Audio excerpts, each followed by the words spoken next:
Hi friends, ப்ரெட்டை use பண்ணி இன்றைக்கி நம்ம ஷாகி துக்குடா ரெசிபி தான் ரெடி பண்ண போகிறோம். வாங்க எப்படி செய்யலான்னு பார்க்கலாம். இதுக்கு 5 ஸ்லைஸ் நான் வந்து ப்ரெட் எடுத்துருக்குறேங்க. பெரிய சைஸ் ப்ரெட்டு தான் எடுத்துருக்கேன். எடுத்துக்கிட்டு இதை 4ஆக கட் பண்ணி எடுத்துக்கலாம். ஒரு பீஸுமே வந்து நம்ம 4 நாளாக நம்ம கட் பண்ணி எடுத்துக்கணும். உங்களுக்கு எந்த மாதிரி ஷேப் வேணுமோ அந்த மாதிரி ஷேப்புக்கு நீங்கள் கட் பண்ணிக்கலாம். நீங்கள் ட்ரையாங்கிள் கூட நீங்கள் கட் பண்ணிக்கலாம். நான் வந்து இன்றைக்கி ஸ்கொயர் ஷேப் தான் போட்டிருக்கேன். பெரிய சைஸ் ப்ரெட்டுங்கிறதுனால இந்த ஸ்கொயர்லாம் வந்து கொஞ்சம் பெரிய சைஸாக கிடச்சிருக்கு. இதே சின்னதாக இருந்ததுனாக்கா குட்டி குட்டியாக கிடைக்கும். உங்களுக்கு சின்ன சின்னதாக வேணும் அப்படின்னு நினச்சிங்கனாக்கா ஒரு ஸ்லைஸ் எடுத்து நீங்கள் 6ஆக கூட கட் பண்ணிக்கலாம். இந்த மாதிரி கட் பண்ணி எடுத்துக்கிட்டு எண்ணெயில் போட்டு பொரித்து எடுத்துக்கலாம். இப்போது ஸ்டவ் ஆன் பண்ணிவிட்டு கடாயில் எண்ணெய் சேர்த்துக்கோங்க. எண்ணெய் வந்து வாசனை இல்லாத எண்ணெயாக இருக்கட்டும். ரிஃபைண்ட் ஆயிலெலாம் யூஸ் பண்ணியிருக்கிறேன். உங்களுக்கு எந்த எண்ணெய் வேணுமோ அந்த எண்ணெயில் யூஸ் பண்ணிக்கலாம்.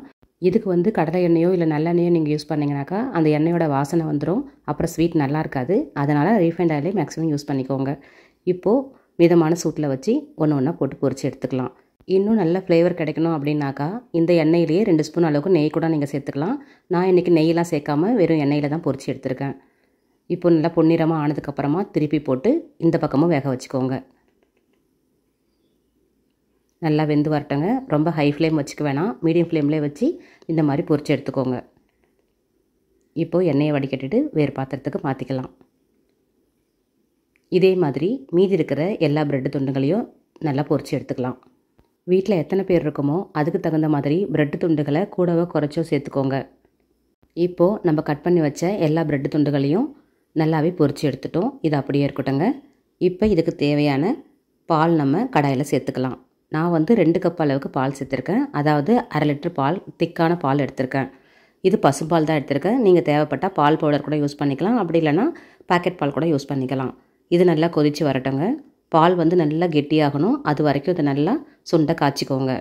இப்போது 2 ஸ்பூன் அளவுக்கு காய்ச்சின பால் எடுத்துக்கிட்டு அதில் இந்த அளவுக்கு கஸ்டர்ட் பவுடர் சேர்த்துக்கோங்க. இது வந்து 1 ஸ்பூன் அளவு இருக்கும். பால் எவ்வளோ சேர்க்குறமோ அதுக்கு தகுந்த மாதிரி கஸ்டர்ட் பவுடர் நீங்கள் கூட்டியோ குறைச்சியோ சேர்த்துக்கோங்க. இதை நல்லா லம்ஸ் இல்லாமல் நல்லா கரைச்சி எடுத்துக்கோங்க. கரைச்சி எடுத்துக்கிட்டு கொதிக்கிற பாலில் இதை சேர்த்துக்கலாம். இந்த அளவுக்கு கரைச்சி எடுத்துக்கோங்க. இப்போது ஸ்டவ் வந்து லோ ஃப்ளேமுக்கு மாற்றிட்டு நம்ம கரைச்சி வச்சுருக்கிற கஸ்டர்ட் பவுடரை கொதிக்கிற பாலில் சேர்த்துக்கலாம். சேர்த்துக்கிட்டு உடனே கலந்து விட்டுருங்க. இது உடனே கெட்டிப்படும். அதனால் உடனே கலந்து விடுங்க. பாருங்கள், சேர்த்த உடனே எவ்வளோ கெட்டியாகிடுச்சு பாருங்கள். அதனால் கைவிடாமல் இதை கலந்து விட்டுக்கிட்டே இருங்க. நல்லா கலந்து விட நல்லா சுண்டி வந்துடும். டேஸ்ட்டும் அவ்வளோ பிரமாதமாக இருக்கும். கஸ்டர்ட் பவுடரில் வெனிலா எசன்ஸ் சேர்த்துருப்பாங்க. அந்த வெனிலா ஃப்ளேவர் இருக்கிறதுனால நம்ம வந்து ஏலக்காய் பவுடரில் எதுவும் சேர்க்க வேண்டாம். இதை கொதிச்சதுக்கப்புறமா இதுக்கு தேவையான சர்க்கரையை சேர்த்துக்கலாம். 2 கப் பால் எடுத்திருந்தேன். அதுக்கு 1/2 கப் அளவுக்கு சர்க்கரை சேர்த்துக்கிறேன். சர்க்கரை சேர்த்துக்கிட்டு நல்லா கலந்து விட்டுடலாம். சர்க்கரையை வந்து பொடி பண்ணிலாம் சேர்க்கணும்னு அவசியம் இல்லை. அப்படியே சேர்த்துக்கலாம். நல்லாவே கரைஞ்சி வந்துடும். இப்போ பால் நல்லா கொதிச்சு வந்துருச்சு பாருங்கள். இந்த அளவுக்கு திக்காக ஆனதுக்கப்புறமா இதை நம்ம அப்படியே இறக்கி வச்சிடலாம். கஸ்டர்ட் பவுடர் சேர்க்கறதுக்கு பதிலாக நீங்கள் வந்து பால் பவுடர் கூட கரைச்சி சேர்த்துக்கலாங்க.